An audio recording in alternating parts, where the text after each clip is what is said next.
All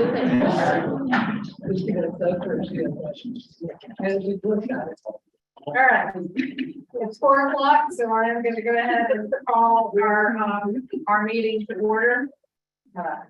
We have a quorum. In fact, is Dr. Hart on? Okay, welcome, Dr. Hart. Welcome, everybody. Just a reminder that if you wish to comment, you may just come up to the podium, either to comment on a particular item or during general comments. You will be limited to 3 minutes on a single subject matter when you come up and speak. And I ask you to honor that time frame just simply because we want to be equitable to everyone who wants to speak out. So, having said that, quickly call roll. Here. Member Andrew. Present. Member Paul Smith.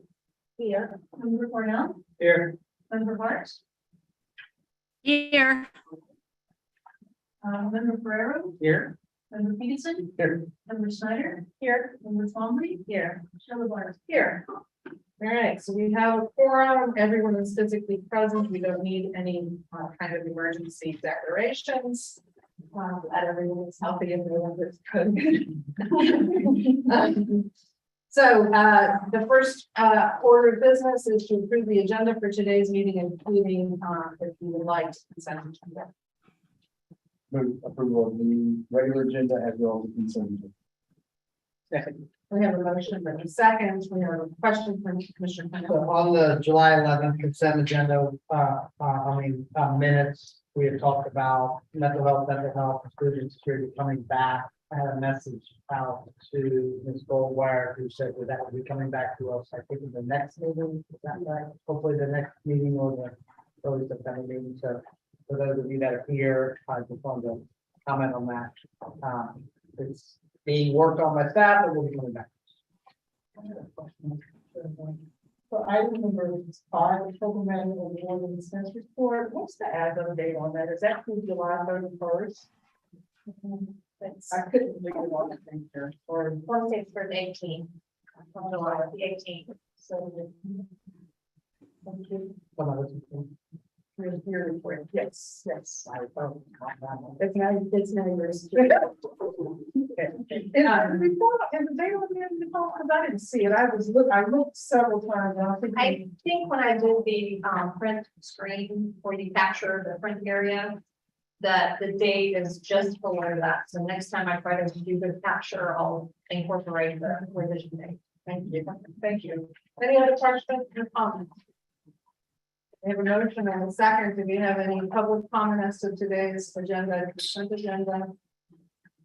Seeing no one, back to the board. All in favor, signify by saying aye. Aye. Any opposed? All right, thank you all. General public comments. Do we have anyone who would like to speak to any general issues prior to beginning our agenda? Okay. And seeing none, I'll move on to my report. I have spoken to Ms. Kiner and worked with Mr. Twain on a proposed contract, which is in tab 12. I hope you've had a chance to look at it. Essentially, what we have negotiated, and hope you will approve, I'm sorry, tab 9 or 12, is pretty much essentially the same structure as the contract we had prior, the same benefits other than salary, and in this case, it's $125,000. That was her needed salary to come. And so she's agreed to the terms of this contract. She has agreed to an October 3 start date, which is earlier than the 90-day that she had put out there. She recognized that was a bit long, but has obligations that only she can fulfill. Where she is now, it speaks well that she is taking them seriously. They're in the middle of their financial audit. She is the only one who can deal with that. She'd also made some commitments to a conference that she has to coordinate. So she just could not see any way to get past those things. But she did indicate that she was willing to meet with staff with me to begin orientation ahead of coming on that date via Zoom. So I think she's very engaged and very willing to get going. And so basically, it's the same benefits that all the staff have for health insurance, leave, those issues, $320 a month stipend for travel. and sort of car allowance, if you will, and then, 125,000 salary, professional, association getting paid to go to meetings that are relevant. So it's the same, it's a pretty standard benefit package. I was at, gonna ask what the previous. I believe Mr. Murphy was at 114, plus 115 at the end. 114, 114. Well, there you go. Um, I didn't write the. I can't tell you what I mean from the grocery store, but numbers. Sticking in my head. Thank you, Judge Ferrero. I don't know, is the Zoom that Dr. Hart is on, is that only for board members, not for the public, right? But if we could give her the Zoom, so if she wanted to listen to a meeting, rather than just go back and watch it, would that? No, Dr. Hart is on. Not Dr. Hart. Oh, the public can watch it through YouTube Live. It's Tyler. It's Tyler. Oh, it's Kinder, yes. Could we give her the Zoom link so if she chose to, She'll be able to watch it on the YouTube. okay, but in the future, could we let her? Yes. If she wanted to come in and listen to the meeting? Yes, and I suspect she would. I was just saying, I didn't know whether the No, Zoom was for the public, but I don't consider her the public. I wanted her Got it. to be welcome if she wanted to. And I'm now tracking what you're saying. And yes, we will make sure that she has that option. The same way Dr. Hart so that she can participate and ask any questions. Makes lots of sense. Thank you. So if everyone, if someone wants to make a motion regarding the contract, the sooner we get this going. Approval of the agreement. We have a motion and a second. Do we have any other board discussion or questions? Is there any discussion or questions from the public? Any statements the public would like to make? Okay, hearing none, back to us. All in favor signify by saying aye. Anybody opposed? Thank you. All right, we're very excited. I think she's really excited as well. We had a nice chat while I was on the road to North Carolina and she was in between meetings. So it worked out and we came to terms pretty quickly. And I think she turned the contract back around to Mr. Swain within just a couple of days. So I think I'm really looking forward to having her physically on board. The only other item I wanted to bring up is that once we get past the 2 trim meetings in September, I'd like for us to consider going back to once a month. It seems like our agendas have been flowing fairly efficiently, and it is an added burden on staff to have to prepare packets. So I love when I don't have to convince any different. All right, we have a motion, a second. Do we have any public comments on that? See any? All right, coming back, all in favor signify by saying aye. Aye. Any opposed? All right. Okay, and then that brings us on to the Boulevard report. So for the monthly executive director report, I'll start out with highlights. And the first highlight I have is I just wanted to acknowledge the fact that we are starting to build an even stronger relationship with our local early learning coalition. They have provided funding to the first cohort of providers, 6 or 7 of them, I believe, of the first cohort of early learning centers that graduated from our Business Leadership Institute to participate in our accreditation academy. We had allocated about $300,000 of our current budget to support that. And she awarded about $34,000 between the 6 or 7 of those providers. And I think our contract only ended up being about $7,000 For the first, fiscal year to finish out this fiscal year. And so we're excited to work with Jackie and her team over at the Early Learning Coalition. So that's a highlight that we wanted to make sure the board was aware of. And then also, as you all know, we are funding our very first Freedom School here in Alachua County. Freedom School is designed specifically to address the summer slide. We are anxiously waiting results through this first implementation phase of that program. But when the Children's Defense Fund visited our Alachua County location, they did designate them as a model site. And that is a designation that isn't, provided easily or, offered easily to the newer sites that are open throughout the country. And so we're excited about that. The professor at UF, who is the executive director of our Freedom School, she has done this a few times around the country. And so we were excited about that. what does that mean? If they're models, it means that So that they're means, temporary or they can be used as, other people can use them as a resource. absolutely, absolutely. They have the staff, the training, they have the curriculum in order so that the children, so they can really address the summer slide. I attended the parent orientation meeting that they had, and honestly, if I had a kid, I would have been, have a spot in there, but Dr. King is one of the co-leads for that, but she and some of the staff, graduate students, I think they had two or three students, graduate students who earned a PhD that were featured in group leaders. You know, they had a medical student who, student waiting at a medical student home. Good staff, I mean, good programming, all the field trips they had lined up. But that Children's Defense Fund curriculum that they had, it's like standardized, you have to use their programming to bring here, but just the staff that they had to implement it, honestly, I can't wait to see the post assessments from that. The parents were very eager to, have their children come and were, okay with the programming, but I think we're gonna be really pleased with that. I hate they could only have 40 students, but I think we've all in a good location. And provided a space, the empty space that provided, needed space, didn't have to do a lot to get it up and going for them, to operate that. But when I read academic that they had that spot there, I think just to start it out with the parent engagement, and I think just what they did, that initial meeting was awesome. That was a table from so we're proud. Awesome, I agree with that, and I just want to remind the board that we allocated them, they were not funded the same way our summer camps were funded. They were not allowed to respond to an RFP and truly ask for what they really needed to implement that program. They got $60,000.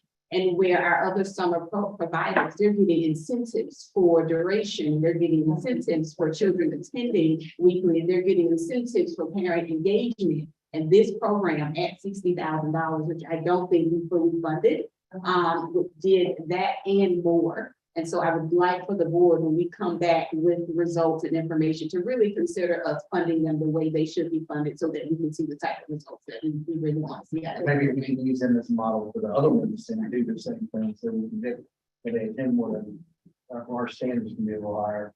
I agree. Also, I believe maybe in around January, the College of Education started they are doing some filming of the Freedom Student. And so the trust, we will make an appearance in that video as well to talk about the importance of addressing summer slide. And so it's really exciting. We did some reading there with the kiddos and had a great time. It was a great way to start my day a couple weeks ago. So I hate that I won't be able to start my day there anymore. The summer is ending, but it's a great program. I also want to mention that the team has grown. Demetria Tyson, who is our program specialist, many of you met her during the week where we were having special meetings, and so she's been here 3 or 4 weeks now. But this is her official welcome. She has jumped right in and has started assisting, especially with the ITEN and closing out that invitation to negotiate. So I'm grateful to have her on staff, and she fits right in. The director of finance position has been posted. It has been posted for right at about 3 weeks now. And so our HR consultant, Katie, will be sending in resumes for us to begin to look at so that we can start planning for interviews for that position. And then lastly, we met with Mark Sexton over at the county to talk about our audio. As you are aware, we have spent about $90,000 on audio equipment. And we are now trying to figure out, do we send the audio equipment back? Since we're not buying this building, do we put it in storage? And so we spoke to Mark. He suggested that we meet with Martin from, I believe, Encore, who's going to come and look at what we have purchased and look at, the plan and does it make sense? Can this be used in another facility once we get there? If we have to send this equipment back, there will be a restocking fee. But I will need to free up some space up here. The entire team is growing, and come October, we could very well have 3 additional staff. We all will not fit downstairs. And so some of us will have to utilize the office here and the workspaces over here. And in order to do that, I will need to move some things around. And depending on that conversation with that company, it'll either be sending items back or putting things in storage. Questions? We made a decision not to buy this. I think we've also, we haven't taken a vote, let's put it that way, but I think there's been discussions that in the long run, the building makes Every, very little sense in terms of parking and office space downstairs. with the county. And there much, I'm not aware of any further discussions with the county around their building development. I did reach out to them. I haven't heard back, but the conversation was initiated. Any other questions from this one?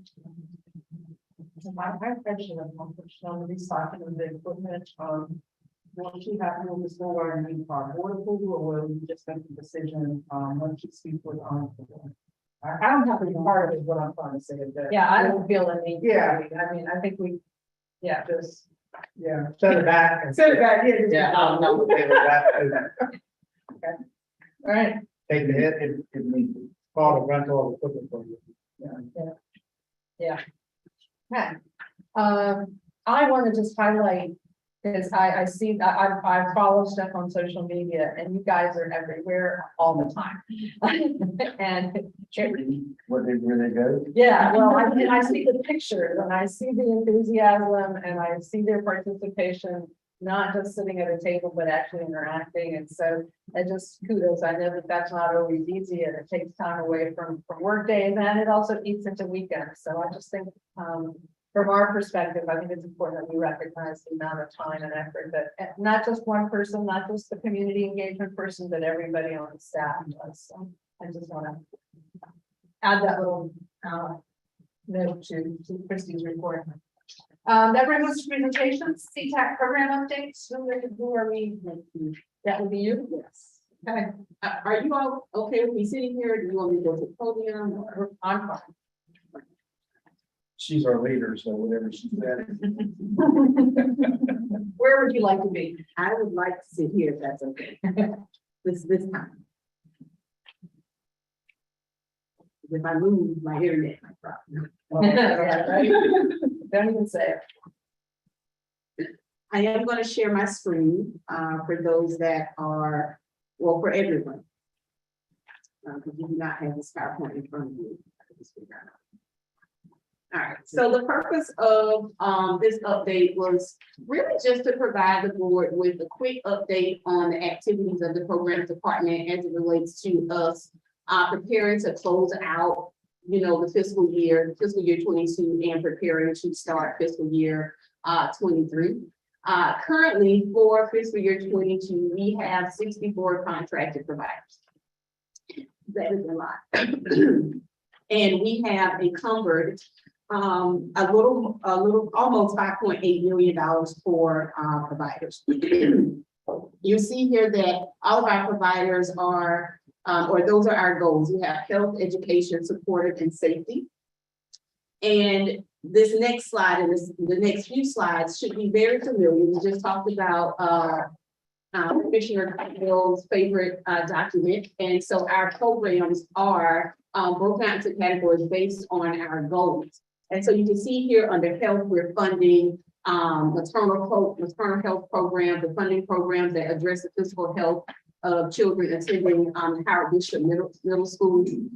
We have programs that we're funding through Pay Center for Girls, as well as a PAL program that we are contracted with the University of Florida Shands to provide mental health in the school system. We do not have a program that is addressing food insecurities. That will change as we begin to work with John Barley and his team to fund the weekend hunger backpack program. I might be saying that correct. That's correct. Thank you. Under goal 2, you see here we have a few programs as it relates to professional development. We just mentioned our Business Leadership Institute. They're graduating their first cohort, getting ready for the second one, transitioned many of them into the Accreditation Academy. We provided about $300,000 for capacity to those sites to actual sites, summer camp sites and after school sites. And then we also provided about $25,000 to enrichment providers for capacity dollars. And then we allowed or awarded money to the philanthropy hub. With those dollars from the philanthropy hub, we have smaller grassroots organizations that aren't quite ready to receive funding from the trust, able to go through the philanthropy hub to be awarded dollars, working with the Community Foundation of Nursing Support. Go-To also addresses literacy issues. So we have the Dolly Parton Imagination Library Program, which is a book distribution program. Our Big Bridge Literacy Program offers tutoring to children, and then Operation Full Speed, which is a program that we contract with New Tech Now for a STEAM project. You'll also find all of our after-school programming here, all of our summer camps here. There's 6 after-school sites, which you've heard a lot about over the last few months. And then about 30 or so summer camp sites and enrichment providers. And then again, our Freedom School Year. We do not, as you can see, have any programming addressing improving capacity to support special needs. And then our last strategy under goal 2, we have the Teens Work Alachua program. Oh, I may have listed a program twice, forgive me for that. Teens Work Alachua program. And then I listed that STEAM program twice. Under goal 3, we have an initiative to support families to resources. And so we have our Help Me Grow Alachua. Help Me Grow Alachua is one of our newer programs. I believe that contract started in January, and they are now fully staffed. They are working on their contract with 211, and so families with children between the ages of birth and 8. You see, I'm looking at my team. This is how you know we are a real team. It's not, I'm looking over for confirmation that I am saying the right thing. And so families will be able to receive services, receive resources with that contract that they're going to have through 211, have some case management, making sure that if there are any red flags, they're being assessed early, provided services early. And so we're extremely excited about Help Me Grow Alachua. And then we also have our family resource centers and then Project Youth Build falling under strategy 3.2. And then our last goal, goal 4, it has strategy 4.1, which supports injury prevention, which we are not funding any programming there. And then Big Brothers, Big Sisters, addressing initiatives that prevent delinquency and truancy, and then violence prevention, we are funding Peaceful Paths. So I know you guys are familiar with the programming, but I really did want to take an opportunity to just kind of focus on how those programs are following up under those goals. So when we think about the team and how we are supporting or receiving information back to present to the board, this is just a list of how we approach working with our programs. There are site visits. All of our contracts have performance measures, and there are the weekly or monthly reports that they are sending back to the contract managers and Bonnie, who's our research evaluation coordinator, so that we can monitor and look at how their program is going, how they are enrolling children, what is the feedback, what challenges, what success stories are we able to receive from those programs. They all have some sort of data collection requirement in their contract. We're able to create ad hoc reports as needed. There was a request from the board to look into how summer and after school programs are addressing literacy and special needs. And we have the information back from after school, waiting on summer camp, and then we'll be able to present that information to you all. We have provider surveys. We survey the children and their families. And then all of our contracts will have some sort of end of the year report that they will submit back to us. They are staggered. For example, you all have already received the after-school program results. We're working on summer camp, and then all of our other programs will receive some sort of end of the year report back to us. We present that information back to you all. Again, it's staggered. And then we also are gathering the information to be able to create our annual report each year. So preparation for fiscal year 23. And so let me go back just for 1 second. That is how we're going to close out fiscal year 22 as well. Those end of the year reports or surveys, that's the information we'll gather back. So preparation for fiscal year 23. What we're doing right this moment is we're looking at all of our documents, looking at our contract template that we'll be using to renew contracts, looking at the provider handbook, making sure all of our budget documents and invoices that we provide to the providers are up to date, and then offering trainings to them after contract negotiation. We don't necessarily like to just provide them with the documents. We want to make sure that they understand what it is we're asking for, why we're asking for it. And then that's also how we're building those relationships so that they know who to call, why we're asking for this. I don't remember what you said about this. What documentation do we need? And then we put all of this information on our website also. So if they ever need additional copies, if you ever need to direct them to the website, they can find that information. And then for the providers, so the programs that we just reviewed under our goals, we're renewing those for fiscal year 23. And so what they will be, we will communicate with them what we need back from them. We'll provide them with the necessary documentation. We need updated budgets, updated budget narrative forms.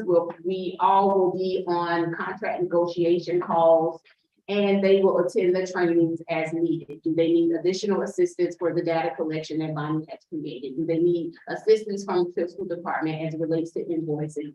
And we train them on the provider handbooks as we update them each year.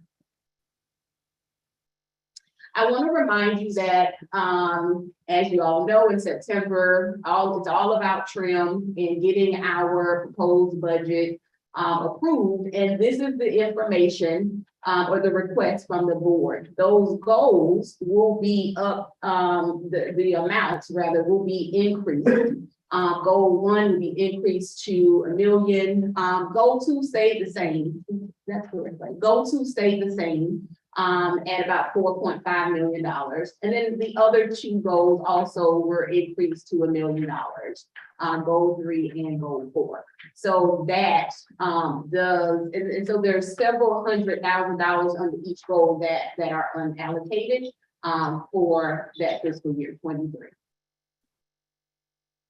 And then newer programs. So these were the programs that Commissioner Cornell mentioned earlier. Saving Smiles, the Child Advocacy Center requested dollars for support to eliminate her wait list, the Weekend Hunger backpack program, and then the Vulnerability Population program, and that is to address quality and access to childcare.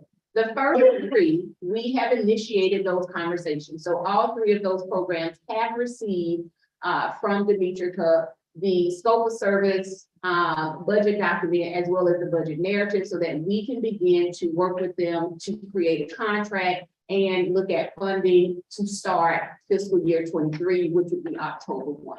So those conversations have started. We've given them a certain amount of time to complete those forms. We do need to have discussion, contract negotiation, come back to the board, which is why I am pushing for October 1, which is why I'm not sure if come 2 weeks, I will have it ready for you all, just so that we can follow all the necessary steps and create a worthwhile program with them.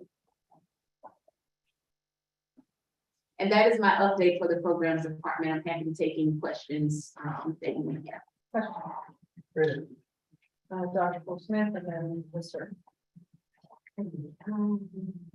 So the first question, and maybe it's not a question, just a recommendation. When we're dealing with the concept of literacy, it may be helpful if we sort of separate it out and say literacy, whether you're dealing with reading and writing literacy, Mhm. are you dealing with computer literacy?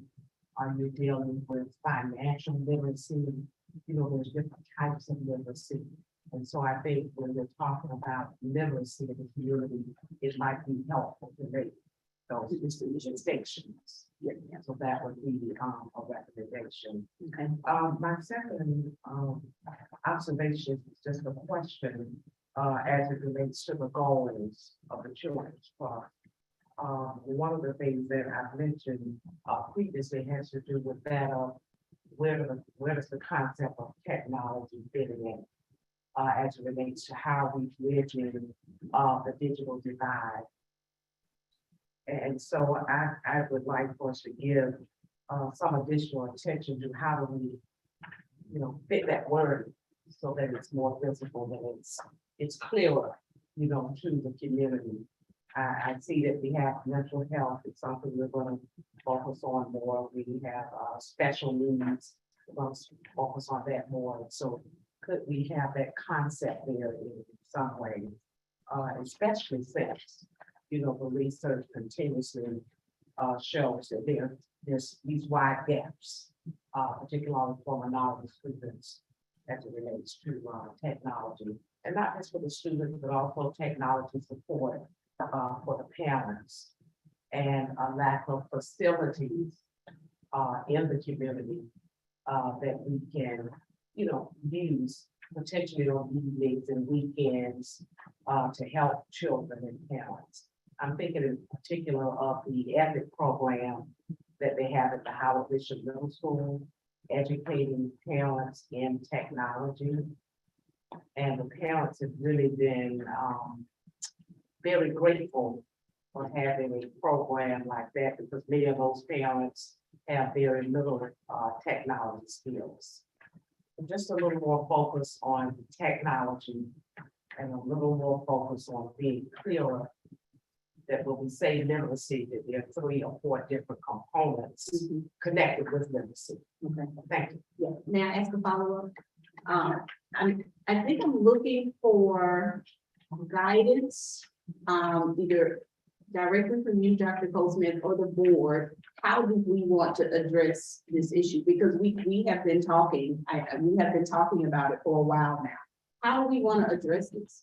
Do you want the team to go out and find programs that are addressing connectivity issues, programs that are supporting and educating parents on you know, connectivity issues, or working with locations where they could use some additional support so that they can bridge the gap, increase access to internet or computers for families. Where does the board want to go with this? Because I know we've been talking about this for a while, and I think the team needs guidance on how you all want us to address this. To that, yes. So I don't know of any providers that do any of the technology stuff, but I was wondering if possibly if we would need to contact the library system. The public library system has expanded their hotspot to check out things, and I think the Rotary or someone bought additional devices that can get into the library. So if you can check out Judge Burrow, it's a little hotspot device where that we can check out for 14 days, and you can connect your laptop or device to the internet, and it's prepaid, you keep it for 14 days. I don't know if we can renew it, but I know we can check out. We have it in all the library systems around the county. You can check them out. And I think it was Rotary, one of the service organizations that wants, and there's support there for so long. So I know that may be one we can talk with the library. We have, fortunately, we have a wonderful library system that is almost a branch everywhere in all the communities that makes it very accessible. And so we may try to support them. I don't know if there's something that we can do with that, and then the resource. Canvas, the resource library partner. So that may be something. Dr. Wilson, I kind of hear what you're saying about the parents. I'm just not sure how the trust with the state statute can educate parents on that. I don't think that's part of our, under our purview. Unless, I mean, I know the children and, you know, that being part of literacy. The connectivity is very, we saw that on COVID is important for a child to have a device as well as connection to internet connection. I just don't know if our outreach and spending funds can be directed to parents. I think we have to figure out some kind of way, because the trust in state statute says 0 to 18. It may be that this is an opportunity for us to do a little digging and then bring it back as a more fully fleshed. I think you're here, what I'm hearing is people are interested in the topic and in providing both the supports for access and also literacy around it. So we could figure out, I mean, I see that as something you could fund under, you can't do literacy unless you got some access. So you can build it into one of the existing categories. Would you? Yeah, a couple questions, couple points on that. First one is the county has allocated 15 million of the American Rescue Plan money to try to bridge the digital divide for the underserved and not served. The county is bringing back that plan in the next 30 days with regards to what they kind of done. We actually hired somebody to do an inventory of the entire county. It looks like one of the ways the county can really provide access is through the electric companies, as far as power, Duke, and GOU with regards to in the areas where they don't have good service with that last mile. So we're looking at that. Those the electric companies have to become ISPs. So that's one thing. The second thing that came up though is Cox's program with regards to American Rescue dollars that are available to individuals, $30 a month. And really coordinating with the school board, those students that don't have access right now.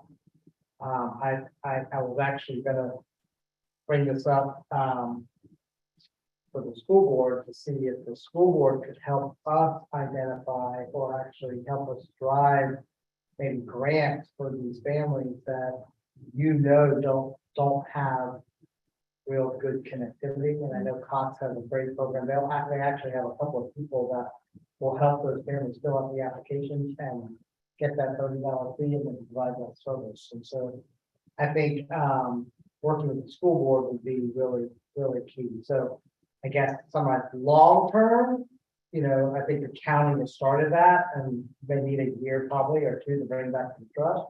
But short term, I think we could work with our existing providers that have internet connectivity to help those families apply for that $30 a month, basically a grant, essentially a grant, and Cox has both of the colors.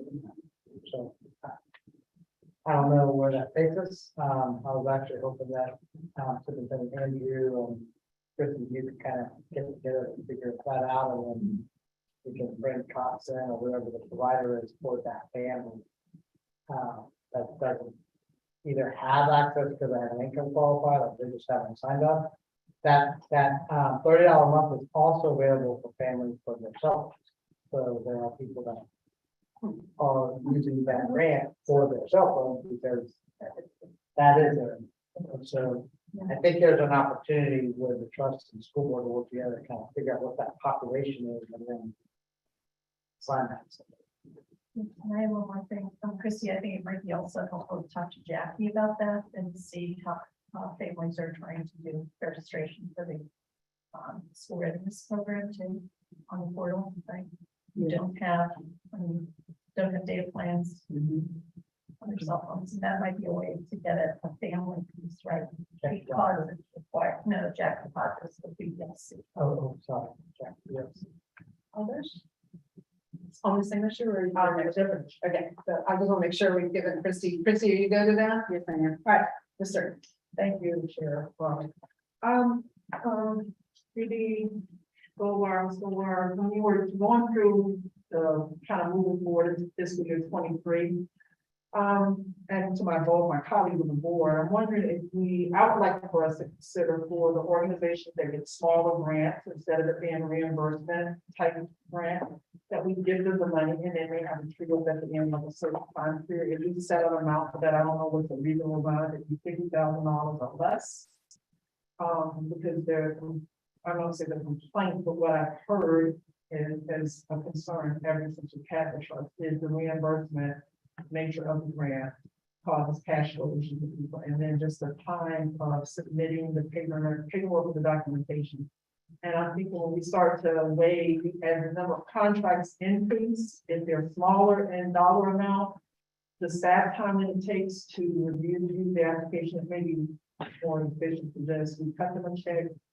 And then we give them, if it's a year, 6 months, I don't know how, or maybe one time interim, if they true up. And they provide documentation that they spend money on a lot of things, or something like that. That would be something that we consider as. Question, member Sherman, for those smaller organizations, and I'm aware of some of them, do they get reviewed or audited in interest payments? Depends on the organization. And their size, I mean, it depends on how deep they are in the nonprofit food chain, like if they're trying to do, if they're going through philanthropy and all of that. Most of those organizations are getting, audited by, getting that. Well, I should just. It's really size dependent, yeah. All of the small organizations that we fund, I won't get myself, because I know we got some legal issues about that, but are all the small organizations that we fund, the 64, are they all members of the philanthropy hub? Are they all registered into the foundation? I would say, yeah, because that's a part of our, for the lower level. So right, they have to be a nonprofit. Yeah. I mean, all the smaller ones that are nonprofit. Yeah. Yeah, and so, but I really like the reimbursement, Tina, because it's the control. No, I control. And I know you like the control. To the extent we can mitigate those controls through the fact that the foundation also has another level of control or oversight. And Bob can tell us how to do it. I'm not necessarily opposed. I would rather do half the grant a year and then gather that information and do the second half versus just giving them a check for the whole year, because I think there's a real value to having them request that reimbursement. Monthly, I hear what you're saying, monthly, I don't think it's that necessary, but I certainly, if there's a way to do it, that's proper, but I'm hoping. Thank you, Mary Jo. I would request that if we choose to go in some sort of different direction from what we're doing now, that we have staff bring back a report, because I'd like to see, as we saw the numbers, there are a number of organizations that haven't spent what they requested. I know it's a time of year factor, but staff can tell us, whether or not, 100% of the people, the smaller amounts that were requested, whether they're spending it all, or whether perhaps it would be good to give them something up front, a little bit, to start with, and then implement the reimbursement. But I am definitely for we're watching the dollars that we're spending. And I think if you just come and check, I think there's, we don't have necessarily the oversight that we need.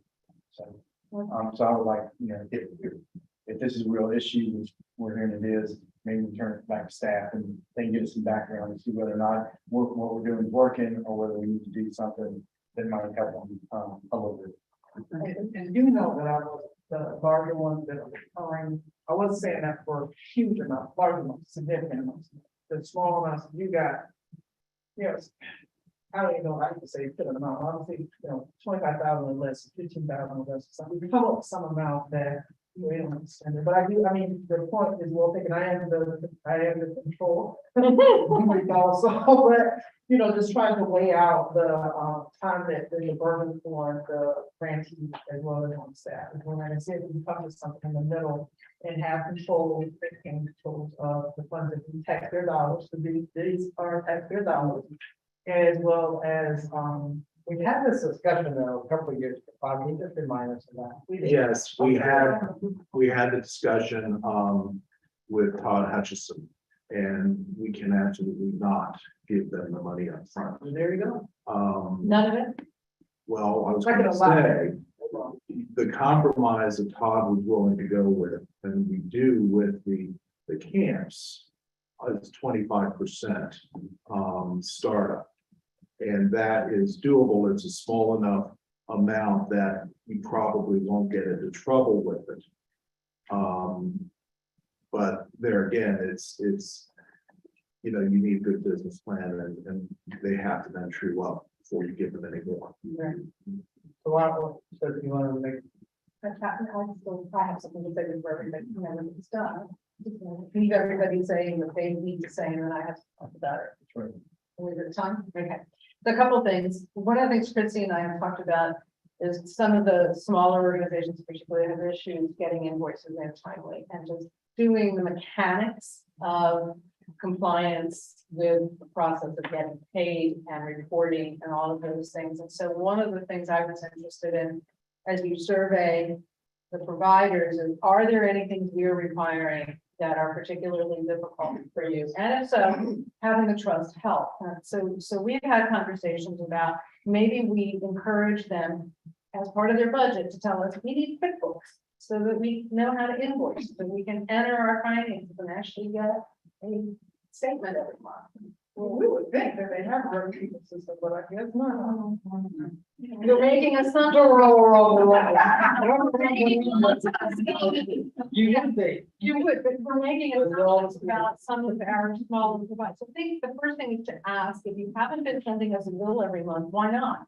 What's in your way? Is there something we can help you build into your budget as part of your operating expenses that will help with that? I think that's an important piece that we can do in terms of helping develop the expertise and capacity of some of our small nonprofits. Likewise, I've talked to Chrissy that maybe we work with the Center for Nonprofit Excellence at the foundation. They're not currently able to do afternoon, evening, and weekend, which we've heard from some of our small volunteer-driven nonprofits.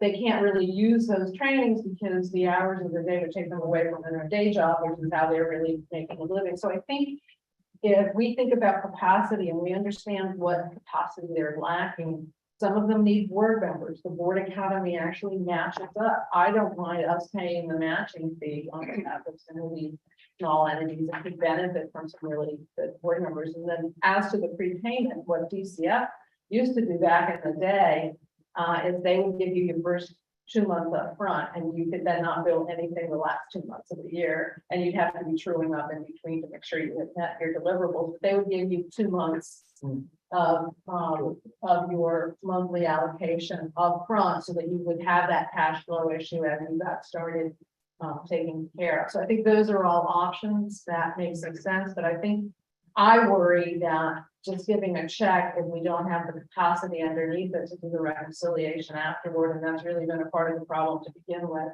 is going to just make things harder for everybody. So, Madam Chair, I move that we refer to staff the issue of cash flow with the small organizations and to bring back potential recommendations to address the issue. I have a motion here in a second. We have a motion and a second. Do we have any other board questions or comments on the issue? Before I ask? Giving y'all work is what I'm asking. I was clear with what you read. That to examine the cash flows and to come back with recommendations on what y'all think.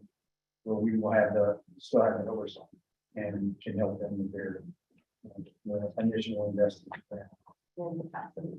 What we need, because I'm afraid if we just give them cash and they don't have the capacity to invoice, they're not gonna have the capacity to reconcile either. Oh, gosh. Yeah, it's okay. It's the flip side of the same coin. So then what did we do wrong? Because we sent out all this stuff or where's the breakdown in communication? Because that's one of the things that we asked. No, I think they're doing it. I mean, about asking, answering. Right, but when we look at, when you look at the evaluations, the first round of program evaluations, we had some that were financially still not quite there. Those were the kinds of issues that made them not quite there yet, right? So we have to help them, and part of helping is asking, hi, what might I help you with? You know? But I mean, we went out there with a program about capacity enhancing, Right. sent out And- 8 billion Yeah, things. that- and some of the feedback was the timing of it, some, not everybody needed everything. So I think we have an opportunity to tailor it a little bit more while we address this issue, and I agree sending that back to staff and beginning to ask as part of this closeout process, gee, you weren't able to provide us X, how come? It's a good starting point, but that's the motion is just to kind of take a look at it and bring it back. Yeah, it's excellent. It was an excellent question. Do we have any public comment about the motion? Just please come, if you're gonna comment, sir, please come up, identify yourself and then make your comment. Just listening to what you're saying, my name's Russell Stokes. A lot of the agencies I work with, they preload the first month or two, like you suggested. The other thing, if they're small, surely just providing them some kind of templates, something that will help them, this is a template in Excel and Word, this is what we're looking for. So all they have to do is copy and paste into it. It's harder than my fingers. Thank you, yes. And that's what QuickBooks would actually do. Well, I have a new topic. I don't know if we're done with this topic. So Are we done? No, we have to go to this Okay, so. So there's no, do you, Sherry Kitchen with the Child Advocacy Center. I just really appreciate that some of these meetings for many months and years. And I appreciate the compassion for the smaller not-for-profits. We're no longer, I think, in that category, but I remember how hard it was. And so I really appreciate that compassion and how can we help you sort of attitude. I think that brings more people to the table. We're talking about equity and access and things like that. That's really helpful. So thank you for doing it. thank you. Okay, any other comments? If not, I'll bring it back to the board for vote. All in favor of the motion, signify by saying aye. Any opposed? All right, thank you. So I would like to talk about children's safety and food insecurities. I think we all know that one of the reasons, one of the hard tasks that teachers have and after-school providers have is that their eyes on children, right? We know that they're seeing the children, and I suspect if I took a poll of teachers, they're buying a bunch of food and maybe giving snacks to kids. Is it possible that in these proposals for after-school programs or whatever the children are doing, what we're funding, could they put in a component of, let's make sure these children are having a good healthy snack during the. Do they do that? Okay, that's already being done. Yes. Okay. Yeah, that's an appropriate operating expense. So we have to go in. Are they building that? I mean, that's something that they're already doing, okay. And then I know that in reviewing some of the previous meetings, because I was obviously new here, I heard a lot of families saying that some of the questions that may have been asked were intrusive and they were not comfortable answering them. But there are a number of questionnaires, a number of things that, resources that we can give to families to see if they need help in the home. Like, are they suffering violence in the home? Are there things that are happening? I don't know if we, as part of any of our proposals or anything, are there any people that can, or would be willing to use that kind of template or material so we can see if we can get help? So our resource centers that we fund, the three of them, in Alachua County, really do address, those types of, concrete needs and, prevention as it relates to that. They do address that. Our summer camps or after school programs are necessarily, not for our purposes, for the child to ask those, directly, but our resource centers really do spend a lot of time addressing the needs of the family, and how to hide the family for that. So I'm just trying to. I just think that, thank you, I just think it would be, they blend together, we can, if we're looking for children's safety, it can sort of be a component for almost all the things we offer. So that's all I want to add. Thank you. All right, anything else on program updates before we move on to the ITM? May I ask Yes. one question? So we had a staff meeting today and we talked about food insecurities, and Ashley brought up a really good program that I would love to meet with him and Andrew about as it relates to free and reduced lunch, because I know not all the schools are receiving free and reduced lunch anymore, and we do have a great relationship with Maria, and just trying to figure out how can we learn more about those families and what happens if a family isn't able to before the reduced, price, and is there a relationship we could potentially build with, Maria and her team as it relates to families, with the free reduced price, or reduced price, whatever. So that's something I would love to look into. I think about the hours on this, I don't know exactly where they would fall, with the application for, the reduced cost one. But that was a point brought up in the team today. Sounds like a good partnership.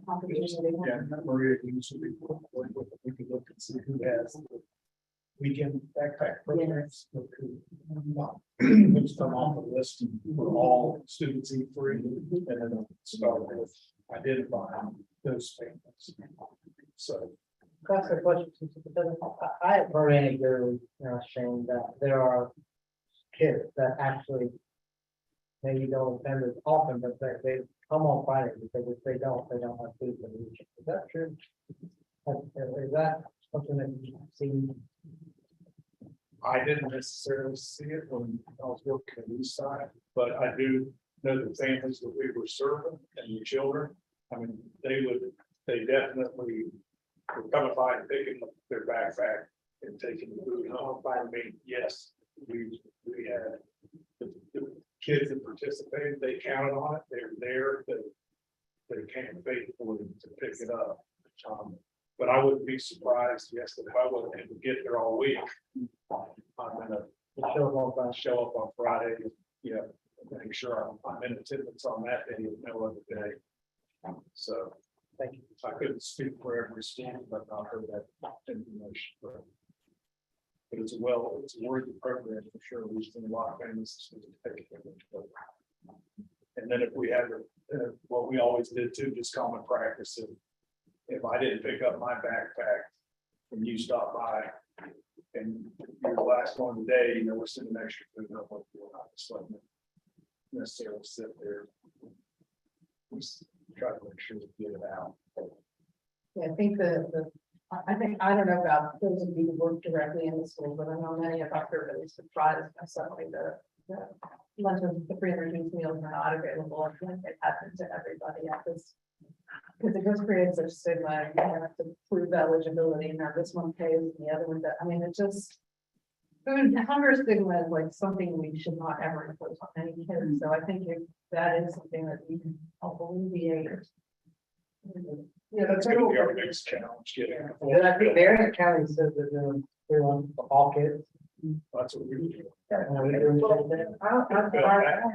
federal waivers expired. That's the reason why we're not doing every single school. All the schools last the past 2 years, everybody is free, but for June 30th, the waivers expired, and Congress didn't renew them.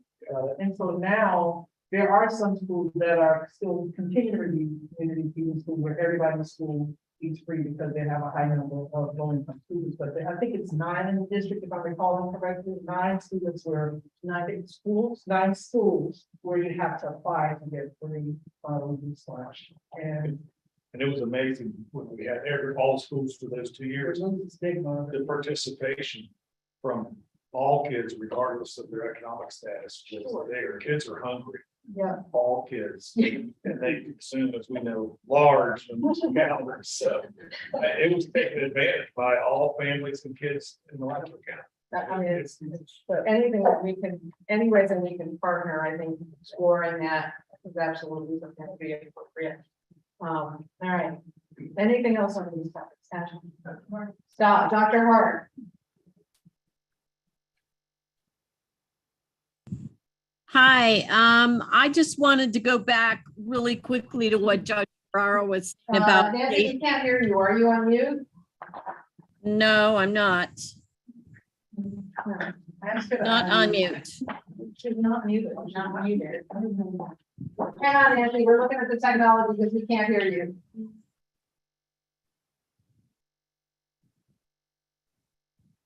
Hello, hello, hello, hello. Hello, hello. Can you hear me now? Can you read my lips?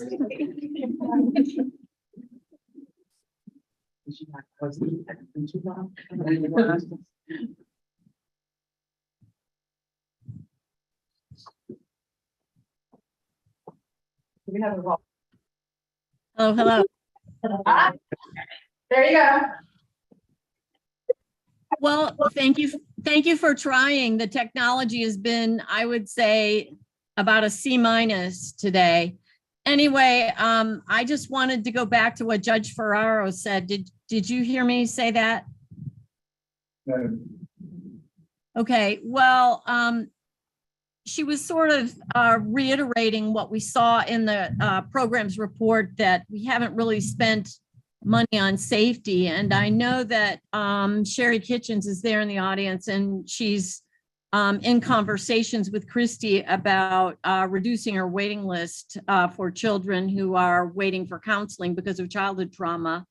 But I'm really interested in prevention.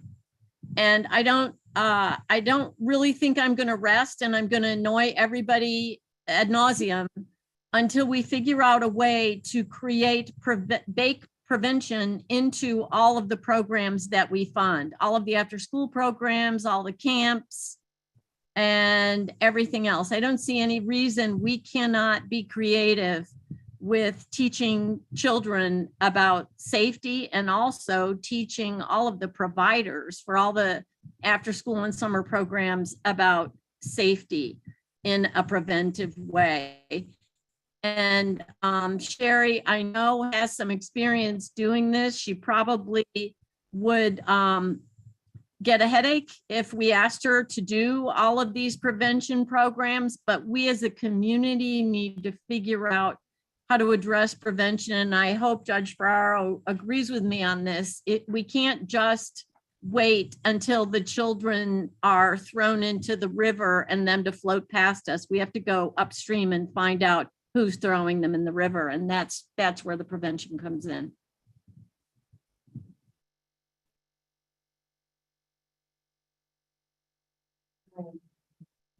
Thank you. You're right.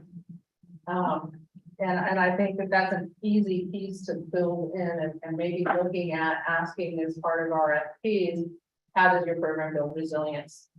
How does your program contribute to building safety and resilience in the children that you're serving? So that's a great suggestion. All right. Because it's not as simple as what as a horrifying violent episode. It could be something little, but that has caused real trauma. Little and repetitive. Right. Little, So yeah. that's Yeah. Not everything that's traumatic leaves a bruise. All right.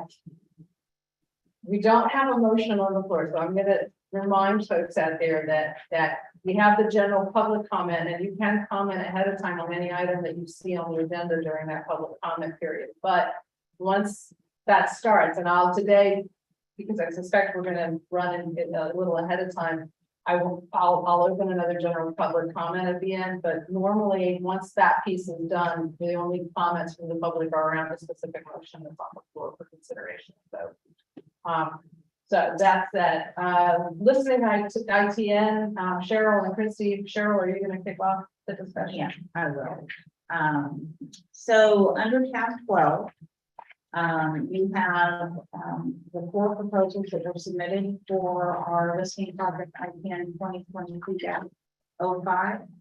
But there is also an additional packet that was put on the table because instead of us just asking you to receive this information, we're actually going to ask the board to approve the recommendation to award the contract for IPN 2022-05 listing project in the amount not to exceed $100,000, as well as authorize the executive director to negotiate and execute an agreement with the organization. So in the attached packet, the staff put together really the timeline that was used for the process for the IPN. Christy, do you need to read through the entire timeline? Very good. I'm so glad. So this is from the time that the board initially approved us to through the resolution on June 13th to pursue this IPN. And then as of July 15th, 2022 at 5 p.m., we had 4 responses that were submitted for review. Our review team has been, we've actually met publicly twice, but it consists of myself, Dr. Snyder, Candace King from the community, Dr. Daniel Douglas, who is from our CPA staff, as well as Bonnie Wagner from our CPA staff. So we have been the review team that has been looking through these proposals. It started with us all individually scoring using the score sheet that was provided to us and going through each proposal based on those scoring criteria that was provided. And then we met initially for our first public meeting on July 28th. That meeting that was set for an hour, went for about an hour and 45 minutes before we decided that we really needed a little bit more information and clarification from our top 3 proposals. I think it was Candace that said that we really need to be focused on doing it right instead of doing it timely. So I appreciated that comment. Christy had taken all of our questions, compiled them with her staff, and they were sent to the top 3 scoring proposals. And those proposals responded to us, which I believe their responses are also contained in the packet that was left on the table for you. And we met again this morning, and as a result of that meeting, we have come up with our decision on who we recommend for this proposal, which is Prismatic. They additionally were our top scoring proposal when the team got together. I think, Member Pinkerton, you had a couple of questions. See numbers, and I kind of read through the proposal, and, I didn't probably go, I didn't get through as thoroughly as y'all did. So my question is, looking at that, what was the definitive reason that you went one way as opposed to another, as much as a lot of this is subjective? It is. Well, and some of the way that, and Chris, you can explain the weighted portion of the scoring. We each scored based on, it was 4 criteria. If they scored between 60 and 69, that was, they do not meet the CPAC requirements. Between 70 and 79, they meet minimum CPAC requirements. 80 to 89 meets all and exceeds several of the CPAC requirements. And then anything that scored a 90 to 100, they meet and significantly exceed all the CPAC requirements. So that was, the members each just scored between 60 and 100 for each area. And then from that, depending on how they were weighted, Christy and her team came up with the weighted average score, which is what you see on the final scoring sheet. Well, okay, let me But you want to know what made one a little bit better? What was the differentiation? okay, gymnastics, it can look like it's really close, Right. but a whole point makes, it's a slaughter, whereas, this, how significant is the difference between, the top one and the second? I can tell you some of the nuances that we read, like, if you look, Prismatic was number 1 and then CRL came out second. But when we got the responses back on some of the questions, and I asked the question because when I read CRL's proposal, I was concerned as far as the volume that they're listing project, how many people they're going to reach out to. And that was one of my clarifying questions. And their response was it was going to be based on, I think it was a total of 105 surveys and conversations. When I see 105 and I know what the population is, Alachua County, things like that, we get into our decision on what will make number 1 and what will make number 2. I'll tell you what, when I saw Prismatic came out on top, I really dug into their proposal as far as how they laid out what they were going to do for their listening project. And it's very methodical, it's very segmented, and it makes sense on how they're going to start by meeting with the teams and talking through what we want to hear from our residents and from our providers. They'll develop their survey tool based on that. They go into task 2, which is where they actually start the project with a huge survey, a broad-based survey. And that survey is really their initial collection of information to find out what the trends are, what people are saying. They're going to see emerging conversations that are happening, broadly, and they'll come back and present that as far as this is what our initial responses are telling us. And then what they do for the next task will be their on-site work. And so whatever the trends were from that initial survey, that's going to be utilized to really delve deeper into the conversation through focus groups and community forums and individual interviews. So that's all continuing to compile that information and get what we're asking them to gather from our community.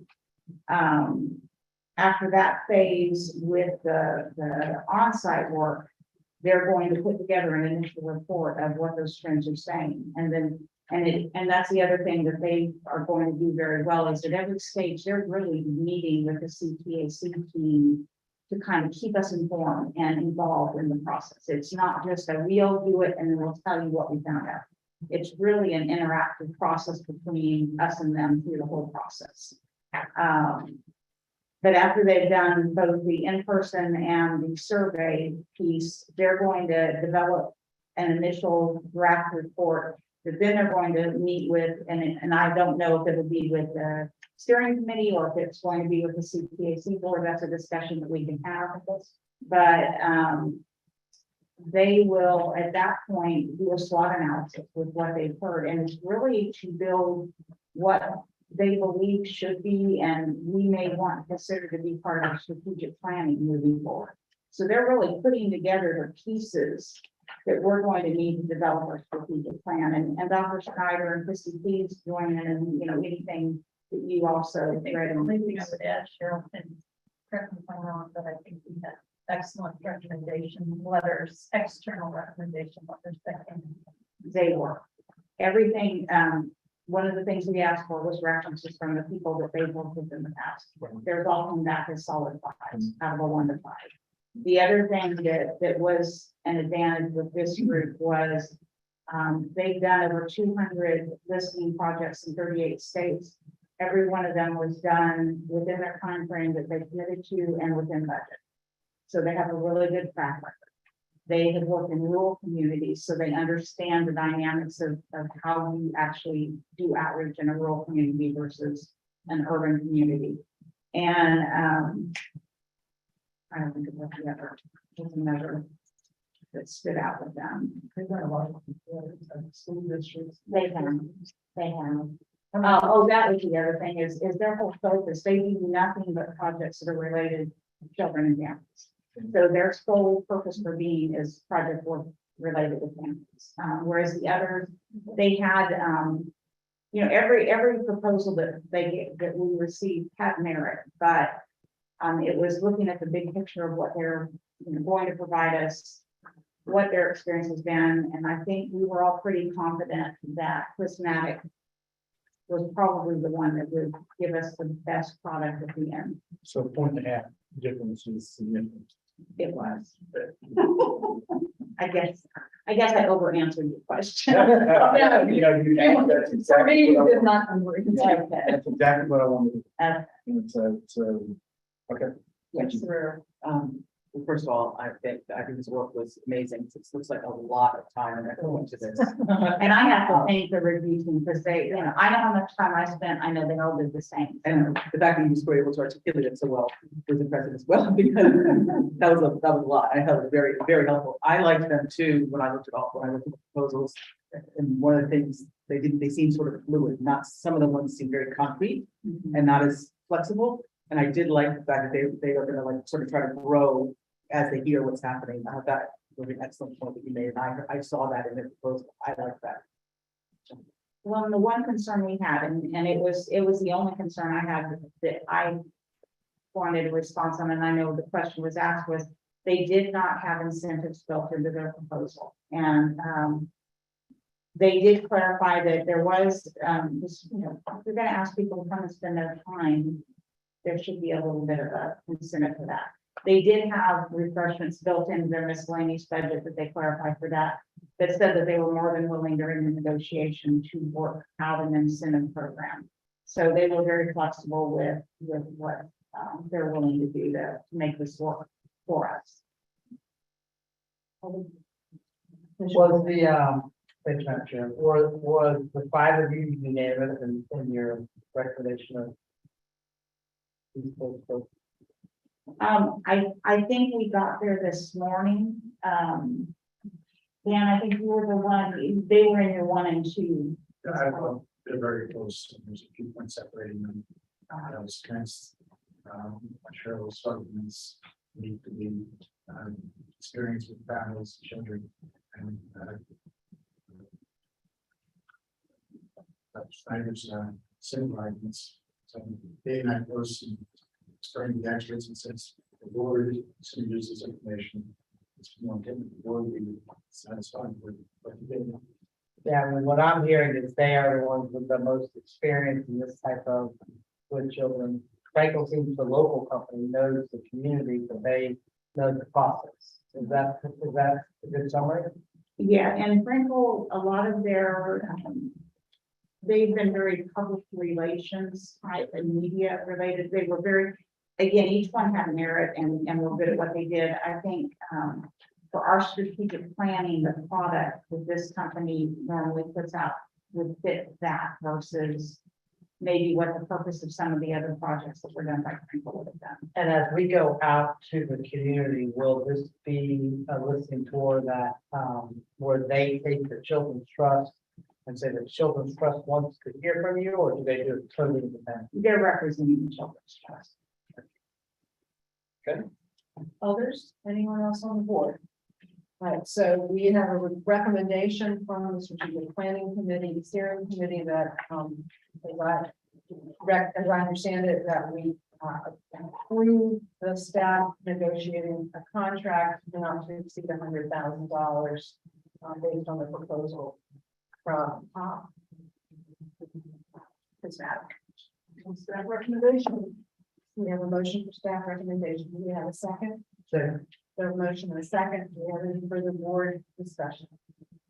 Yeah, and all the ones that were all under 80, I think they're all under $89,000. So instead of not to exceed 100, you know, the 9. radical fire. No, I think, Lee, can I add Yeah. something? Candace actually, I mean, when we say that's through to work, you really work. Candace, you want to say what you did, because I think that is going to take for her to say. Yes. Number of things. Absolutely. About the budget, Candace, and what your staff of the envelope was. Lee's talking about. Cosmetic was higher, but they actually were higher than they said, because they did their additional.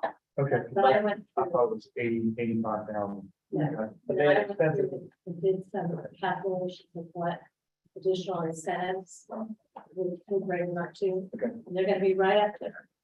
And it's gonna be 100,000. Okay. And the other thing that they said they could do if it's needed is that, you know, if they see during the process of doing their surveys that, you know, they're not hearing from all the areas that we need to be heard or listened to, then they can do a paper survey at an additional cost. So that can be a possible, I think leaving it at 100,000 is going to be our best bet so that we're getting the product we want. I think on page 4, it was 85,400, Page and then 8,400 for the direct expenses. Okay. So Any other board total 94. comment? Not any public comment on this motion? Okay, hearing none, back to the board. Everyone in favor of the motion, say aye. Aye. Any opposed? Thank This you. is really amazing work. Candace, I'm right now. I know you have spent a lot of extra time on this, because we all appreciate it very much. All right, Can now, I make one other comment? Absolutely. You know, when you look at their pricing out, I mean, they seem to be the ones that put in the most hours, well, 1,025 hours. They know it's. Maybe try to cheat me, not anything. Actually, I think they know when you're working families, when you're trying to interview families in a broad spectrum of the community, they do know, and I think that makes all the difference, and that's what we wanted to make sure we got. Yeah, that's their hour. So the community hour will be exponentially more. Their price. But we'll get a lot. Well, they have employees that give us the resumes that have in-depth experience with children. Right. Not just. Right. So they know how to ask the questions and we'll get the Oh. information we need, right? We have it. All right, thank you very much. One last item, Dan, is gonna talk to us about billboard ads.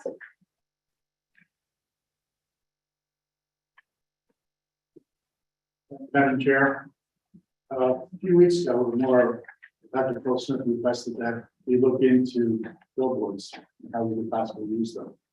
And a few weeks later, she said, all presentation should be 3 minutes. I'm going 2 here. Okay. We're not even presenting at 6 o'clock, so we're doing good. We're working right now with their channel outdoors, so billboard company that owns most of the billboards in Alachua County. We're focusing on identifying high traffic areas in the community and not on Interstate 75. It's because most people are passing through and really can't read anything at 75 miles an hour. Tractor trailers on each side here. So, the cost vary by location and size. The inventory is rather small. So they come and go as you go through. Maybe each week. And some of them are booked up for weeks on end, or months on end, or years on end. If you look at some of the ones that are advertising, they tend to be our lawyer friends. We'll have all the billboards and all the buses wrapped and all those things. And the effective billboards have 6 to 10 words, and 1 to 2 images, depending on the size of the billboard. That's the basics. Happy to entertain questions, comments. So what's their reach compared to what we're doing in social media right now? It's not easily measured for one. What they give you is number of cars passing by as a measure. So it's just not a measure. It's tough. We like to measure things, but we can't measure everything. Did you look at the bus? I don't look at the bus for this purpose. I've looked at the buses in the past. Maybe $5,000-$10,000. How much is it? Billboard is between $2,000 and $6,000 per month. Okay, and bus is 10,000 a month. Yeah. RTS bus? Sorry, The RTS bus? I didn't actually check with them, but because I wasn't going to mission here. But in the past, I've looked at it.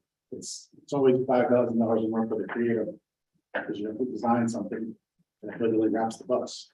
And have that manufactured. And then the only bus advertising. The only advantage I can see the bus is that you could pick an area. And target, if there's an area that you really want information, because they do routes. But $10,000 a lot. Yeah, the other, I will tell you in a past life, I've done billboard. When there's been money for flood prevention or whatever, and they want it, and I've not been convinced that they bring particular awareness. People are in traffic, they're not particularly paying attention. And by comparison, you spend $8,000 in total. With the summer campaign. Then we could make an argument that we're advocating safety, and what we're telling is providing that's not safe, so a distraction. Yes. I was just gonna ask, inside the buses, in other cities, we've done strategies where inside the bus, there are. The little play cars, Like, right, Yeah. I can look into that. so because the mothers or family members, or Mhm. others, That might sitting be- there, that something to look at that's different than the outside of the bus. Yeah. I think send it to public school board, so that's. Peach jar, you can do that, it's $25 per school per flyer. And they can give you metrics on that. if it's open and all that stuff, so that is an option, settings of all. Yeah, they don't just take the flyers anymore, I think they email, so it's an email through the Sky Alert, or whatever it's called, system, or Peach, they use Peach Jar or some program, I think it's Peach Jar. Peach Jar, Peach Tree, something, I just wanted. It's peach jar. I did it right with it, okay? I just was like, I haven't had a kids, yeah. I guess, that's a good option. I guess like my question, I have two questions. Dr. Tolson, what's the objective? What do you hope us towards to gain by having the building? I was just concerned about increasing the visibility of people, particularly in these things, who under normal circumstances, would not get a booklet or a nice pamphlet, a written beautiful document that, we get. And so sometimes when you're in the community, people will say, well, what is the children's trust? What are they doing? So I'm just thinking, what are some of the simple things that we can do, from a visibility standpoint, so that at least when they pass by or drive down the street, they say, oh, children's trust, these are the 2 or 3 things that they've accomplished. So I'm thinking in terms of how do we increase visibility and information to those groups of people who would not normally see or hear or know what Children's Trust stands for or represents. So that is good. I guess like for me, And however we're able to do that. yeah. However we're able to do it. Since we don't like have any direct contact with our end users, I guess, but because we don't serve family children directly, but it's ours is always indirect. And I do like that the providers, a lot of them, I've seen things that they do and they have a logo and they have that. So I don't know if maybe our little campaign, I like the magnets that Liz had some magnets once at one of the festivals that had our logo and like maybe we do some like tangible like giveaways like that. It was like with complimentary words or I don't know what it's called, that something like that, but. So to address exactly what you're saying, we do have items, we have flag items that we hand out. At every event you see us at in the community, we do that, shirts, bags, cups, all of those different things. Our providers, especially our Help Me Grow, they're putting our logo on everything. We are doing that. And so what I hear is let's increase our visibility by doing more commercials, doing more pamphlets, doing more, because we're at the resource center, all those programs, at Duval, we're on the video, with the Freedom School to do exactly that. And we can do more. I like some of the ideas that came out, at this meeting today. And so I think if we continue to do that, we can definitely increase our visibility. I think it would be money well spent to actually hand out something versus putting it on. That's just me. I mean, I tend to be like. Correct. Yeah, what? Yeah. But I think, also like, another, I think hard items. I think it maybe dropping them off in churches and in areas like where we want to be, and so it's not dependent upon staff, like there being an event, because like right now with school starting, we'll have a lot of open houses and things like that, where parents will likely be coming into those areas and we can have like give us teachers. I was thinking even like those pencils, the teachers just love, start with the key. I don't know if we can get them like customized or something like that, but just like a box or something, we're giving out like direct stuff, because we've got 29,000 kids in the school. Yeah. And if we can get to all those 38 sites to give them something that's got like a hard thing with, I think that will accomplish, probably for the same amount of money that we will with the billboard, it will accomplish what we're trying to get for that to be out there. And then even with, if we're doing the backpack for schools, for food thing, we may have like a sticker they can put on the backpack, or we can ask the district to run it on the marquee 1 or 2 days a week or something. I don't know. I mean, yeah, I think there's just, but my point I was getting at, I think there might be more cost effective and more effective methods of reaching the people that we want to, so that they'll know that the trust is here and funding programs indirectly. And however we do it, as long as we're able to increase the visibility so that persons won't be asking, what is the Children's Trust, what have we accomplished, what do we stand for, And we'll be able to get that And information. can we hand out things during the listening project? I mean, during the Yeah, focus group, absolutely. I was thinking have the swag items there as well. Absolutely. Did you? Yeah, just gonna add, I think Beach Star, I think the pasture line, churches is a good idea.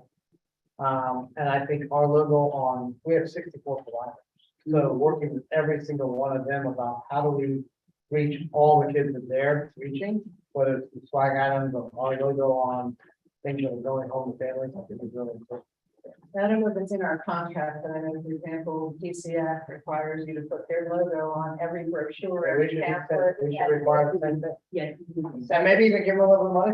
The other place, the pediatric, peds practices are another place to really hit in terms of what services the trust funds and what they want. Pediatric practices all want to be able to give their families resources for different kinds of things. So, And I want to give one other name, Pastor Carl Anderson, he chairs the Alachua County Christian Pastor Association. That consists of about 60 plus churches, that meet on a regular basis, so we can get for that information there. well, and the trusted sponsor, Stop the Violence Rally. The trusted sponsor of the Stop the Violence, and our logo is there, and that was definitely. But it's the act was there after. One of my accomplishments. All right, Albert, is there any other? Yeah. Oh, I'm sorry, Judge Ferrer. One thing I just, in thinking outside the box in terms of what we do, banners with our logo, and when we support, a lot of schools will allow you to put them in there for a couple $100. And so on the fences, I mean, that's something that we can consider because, Great idea. and if we already support them, maybe they'll consider it as part of our funding of them. But I think, No, I think that's a great I don't idea. think that they are that expensive. No, I think that's a great idea. Can I give one suggestion? Saturday is connected with, 5 middle schools in East Gainesville.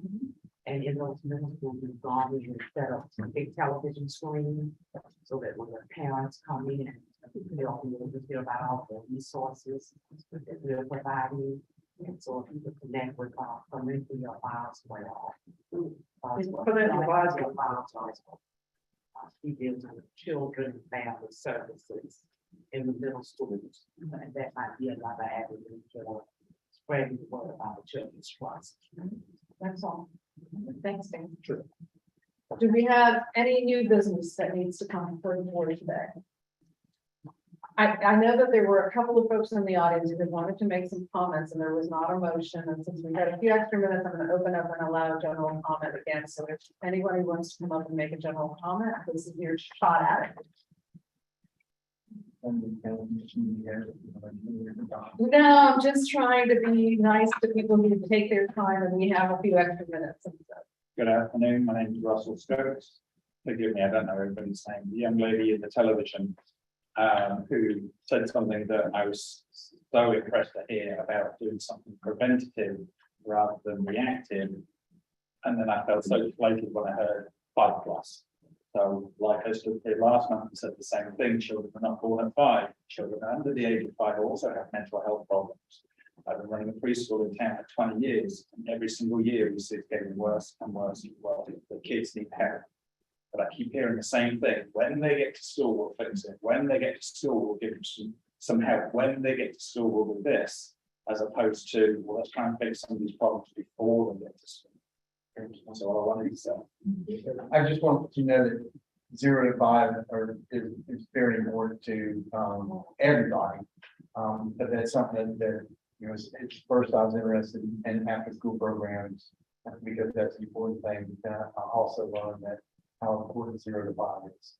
Because if you do something from 0 to 5, it takes care of a lot of issues that can manifest like in the long run. And we are funding 0 to 5 initiatives.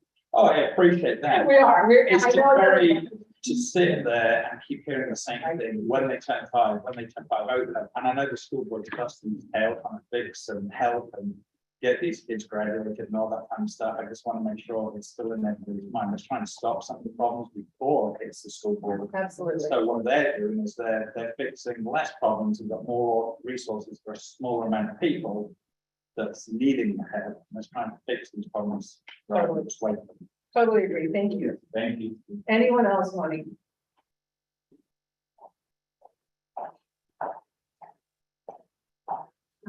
Excuse me, Candace came in, I just sent home myself, community ed.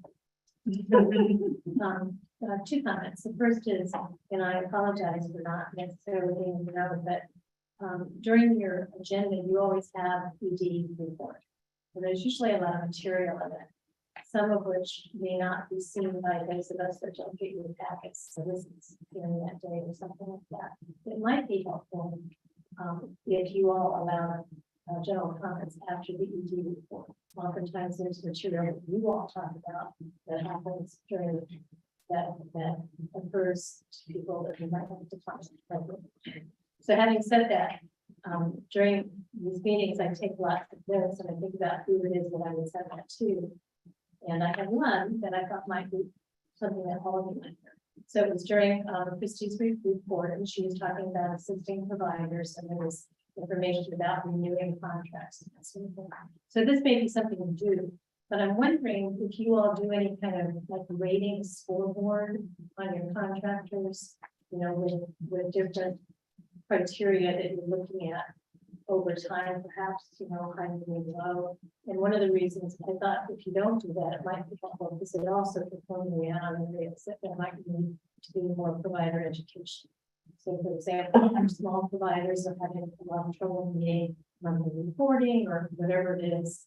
If your criteria is monthly reporting and it's always low, you know, that's an indication. So Candace, look back and you'll see reports that Ms. Wagner has has provided that actually do address all of the different areas. And is it a school board? Like something. Yeah. All right, so it's easy, but I didn't know that. And hopefully, as time progresses, we've only had 1 year of doing that. As time progresses, we'll begin to be able to see progress over time in each of those areas, right? So year one, the score was here and now it's here. So, but yes, that's critical. All right, so sorry. That's okay. But my first comment, I think, is that because a lot of times There are. concept. There are, and so I will, we'll take that under advisement and maybe we will put in a general comment section. Thanks for your help. Thanks. Again, And for being an advocate, on the IPM. always. All right, is there any further business? If not, just a reminder that, oh, I'm sorry, board member comments. Yeah.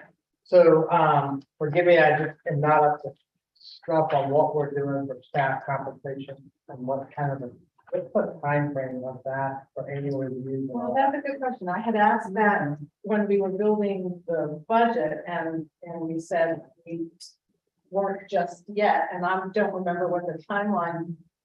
Mr. Swain, do you know when we have done that or when it's appropriate given? Well, it happens with staff anniversary for the trust as opposed to the county that does it October 1st. So our staff gets reviewed at their anniversary date and then the ED provides Yes. the compensation. So it is at their anniversary day, all staff get a 4% increase. 4%. That is what was voted on, I think, last January or the January before. When there was discussion with Collins, I think, first evaluation. And so that is what has been. Okay, so inflation's 8 or 9 or more. County gave $1,000 across the board to every employee mid-year to help staff. I don't know if we want to think about that or it's not enough, I'm here to say.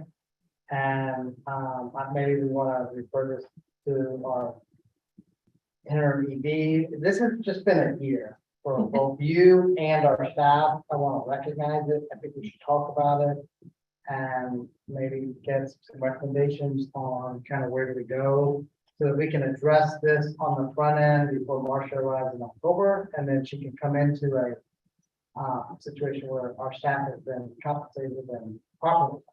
I don't think it even need a budget amendments. We've had that last salary. I agree, and so I don't know the mechanism to do that. I mean, I would love for maybe you to bring back some recommendations to us on what you're seeing out there. I'm here to tell my board members, I'm good with $1,000 across the board, one-time payment to address inflation. The county did that, and all the constitutional officer employees received that. And I think look, it's been a year. We haven't had a full-time executive director. We've talked about change. Our staff is constantly expecting to wait. And so I'm happy to make that motion if there's consensus on the board just for at least that. But I do want to have come back to kind of where are we on compensation and maybe just a general discussion about something other than just on that. Why don't we make that part of the ED report for the next board meeting, to just bring that back, I don't know that we need a motion, I think we just give staff direction to do. If I would ask that we do that, how does everybody feel about what the county did? That's fine. That's fine with me. I will move that we do a $1,000 payment to staff, the inflation with consistent with the county and the constitutional officer.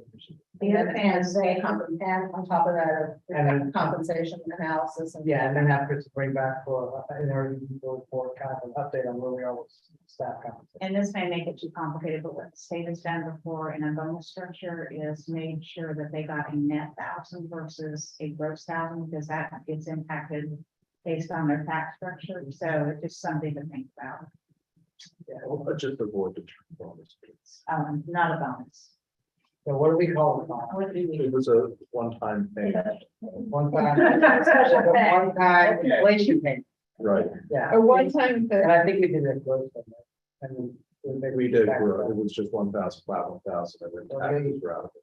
700 or so. When you get an extraordinary, just from what I recall, and I don't know if it works this way in government, so I will defer to Mr. Swain, but I know whenever you get a one-time out of range payment, the requirement is a tax fee withheld of 25%. I mean, they get it back. And we get it back. So just to put that out there. Because we used to have to deal with that piece as well, and we gave those ones, because we weren't 501(c)(3) and non-governmental, we did it as bonuses, and HR was required to deduct 25% because it was an extra pay.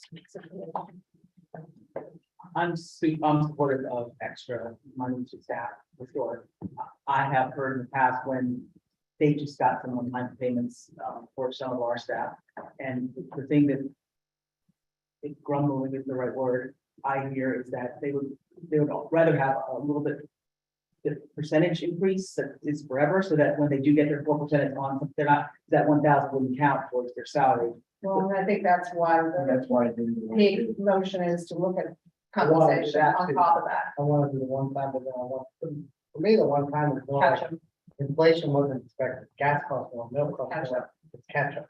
From the 4% that you got before, it's kind of catch up, but then, you know, the county is doing, I believe, Bob, correct me, but I thought it was this year, 8% across the board. Yeah, so, or maybe seven, no, maybe it's 7%, I think it's 4% cost of living, plus the 3% That's there. right.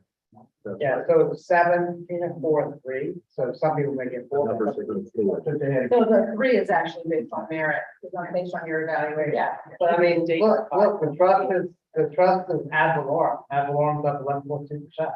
And so, but everything costs. So, you know, if you got a 4% raise, but inflation 7%, you're taking a hit. You're not getting, you're taking a 3% hit. So I think our most important asset is our employees. We got a great staff, and I want to recognize that. And so all of the recognition come back and then let's chat about So you did make that as a motion. Yeah. It's $1,000 and then this will let her bring back recommendations of the broader compensation increase. Do we have a second to that motion? We have a motion and we have a second. Do we have any other board comment or discussion? Yes, sir. We need to see if we increase the salary, then we have less dollars, you know, for programs theoretically. So we need to, you know, we need to see what, The 1,000 will come out of this year. Right. So, it. yeah. Next year, that recommendation, she'll bring that back.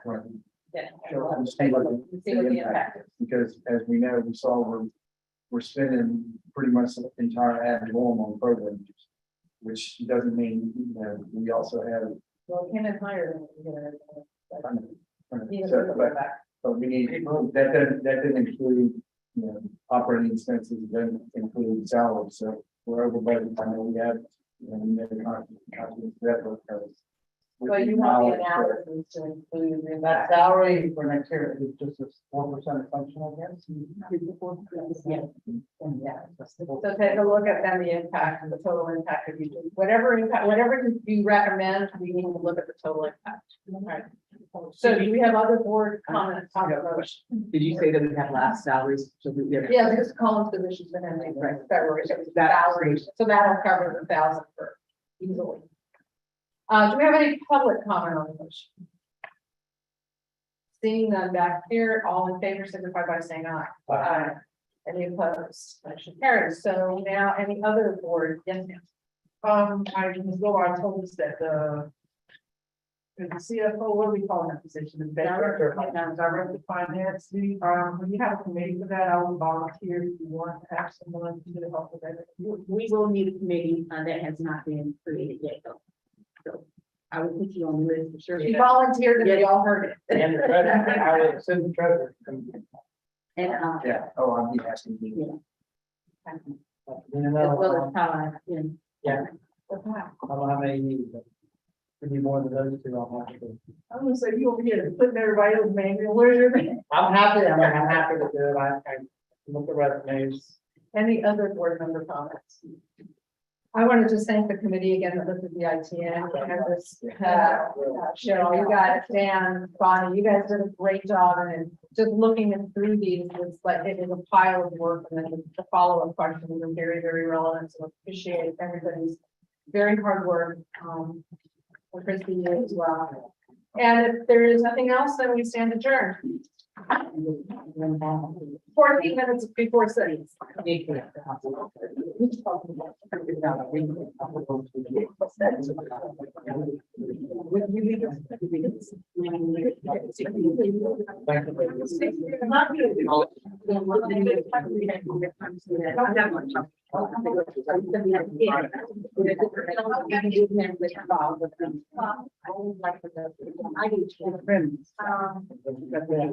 Yeah, what we need done,